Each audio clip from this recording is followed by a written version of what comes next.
Just coming on to give some thoughts on UFC 300, starting with the featured prelim of the night, Yuri Prohaska against Alexander Rakic. You know, brilliant fight. Obviously, Prohaska emerging victorious and getting a fight of the night in the process, which again, fully deserved a performance of the night, should I say so. Yeah, Rakic played his part in that massively. After his layoff, I think he fought Blachowicz, didn't he? And got a really bad injury. I think that was at least 2 years out from Rakic. We all know Yuri's had his injury issues as well. Amazing fight. Rakic was amazing for a good round and a half. For the majority of the fight, to be fair. Probably the best we've seen him look. I don't know what the odds makers had, as I think Yuri Prohaska was a slight underdog and Rakic was the favourite, but again, it's close to a 50-50 fight as you could possibly get. Yeah, you have to admire Yuri Prohaska's heart. He was getting pieced up. I think his legs were both pretty much gone from Rakic's leg kicks. He clearly watched the Alex Pereira fight. Saw what he did to Yuri and had a similar game plan. But Yuri just bit down on the gum shield. Just said, let's go, and obviously found a wonder shot, stung Rakic. Rakic all heart, did try and fight on, but once his legs were gone, they did seem to betray him, and Yuri ended up finishing him. And as I say, deserved performance of the night. It was phenomenal. It sort of set the precedent after that, I guess. That was the featured prelim of the night, and then as we know later on in the night, the main card was absolutely insane. So kicking it off was Bo Nickel against Brundage. Again, not massively sure why that was the main card open on UFC 300. To be honest, obviously the UFC brass had big plans for Bo Nickel. Dana really believes in him. We saw him talking to him outside the octagon for a while after the fight, but but Bo seemed quite deflated after the fight. Picked a few holes in his performance. I'm sure he wanted to put on a bit more of a statement than what he did. He got the sub in round two. Did what he had to do.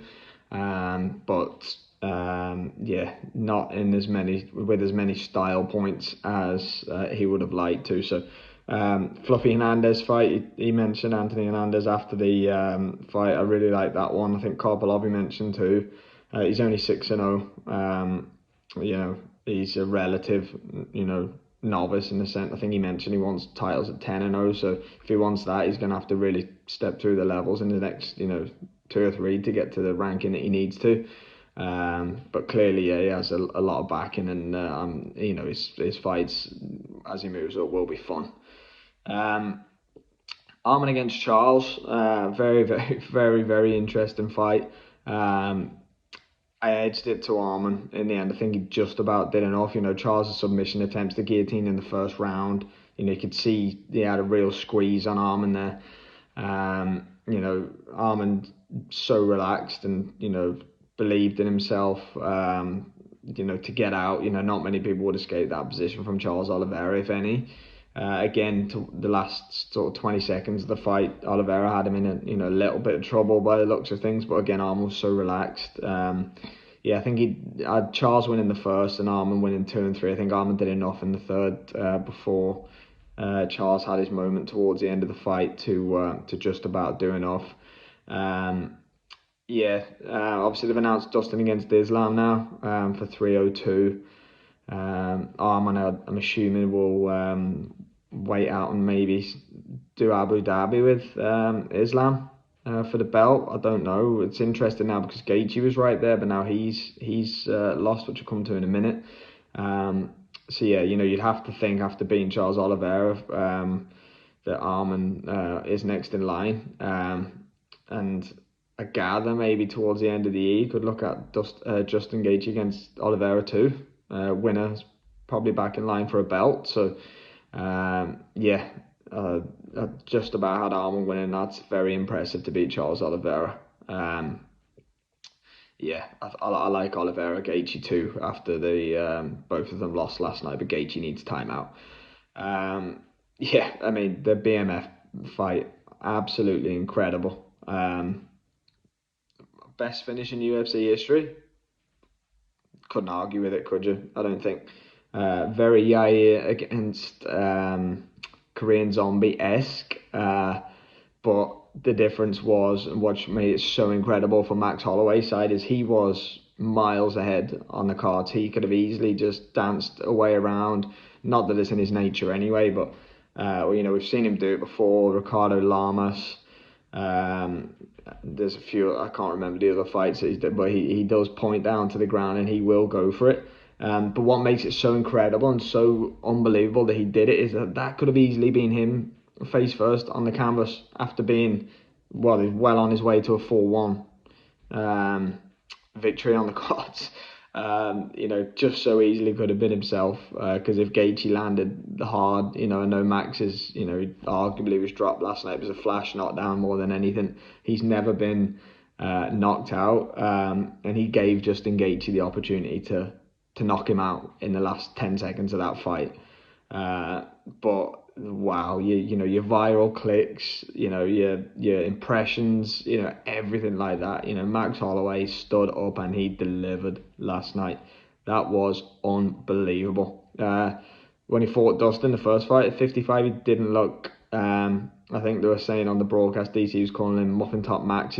Max's coach were calling him that for the Poirier fight. He didn't grow into 155 the right way, but he looked unbelievable last night.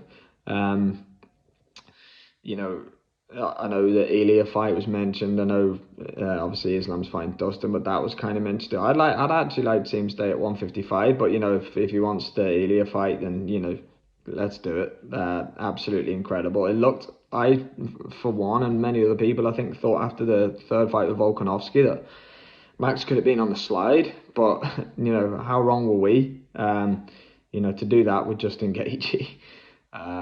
Max said in the post-fight presser when Gaethje's punches were missing, it felt like they were hurting him. Absolutely incredible. Yeah, felt a bit sorry for the two fights afterwards, having to follow that up. The crowd sort of just had all the energy zapped out of them. Just seeing the image of Gaethje just face first on the canvas, absolutely incredible. The viral moment was there, but you actually have to look at the first, first 5 rounds, pretty much. It's 1 second to go, wasn't it? The KO. So Max Holloway looked phenomenal. Boxing, stand up, the kick to Gaethje, broke his nose in the first round. Everything about that performance was sensational. And credit to Gaethje, he didn't have to take that fight either. That was one for the fans, and they're both fighters for the fans. So yeah, fight of the night, not even in doubt. Obviously Holloway got double bonus, and deserves every single dollar of that. That was absolutely incredible. Weili against Yang Xiaonan. Following Gaethje and Holloway is never going to be an easy feat, is it? But it had its moments, that fight. Thought Weili Zhang held on to that choke at the end of the first round a little bit of a second longer than maybe she needed to, and then she went out. But then the corner seemed to know what they were doing in the sense of waking her up. And then she had her moments after that now, but Weili sort of used the takedowns and stuff like that towards the back end of the fight. Used the championship level experience really. But yeah, it was a good fight actually. But yeah, Weili, just took over. Championship rounds and championship rounds experience were the difference maker in that one. Finishing off with Poatan against Jamal Hill.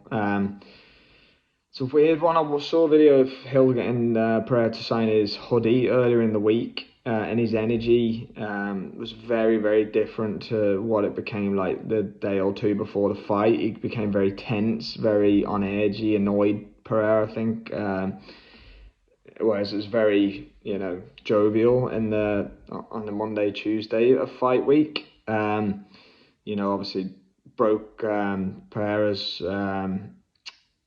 bow on the entrance and stuff like that. So Yeah, I'm not too sure. Hill just looked a bit tense to me. From press conference day, weigh-in day, and then fight night, as he was walking in the octagon, he was very much on edge. I guess staring at Alex Pereira across from you would have that impact on you.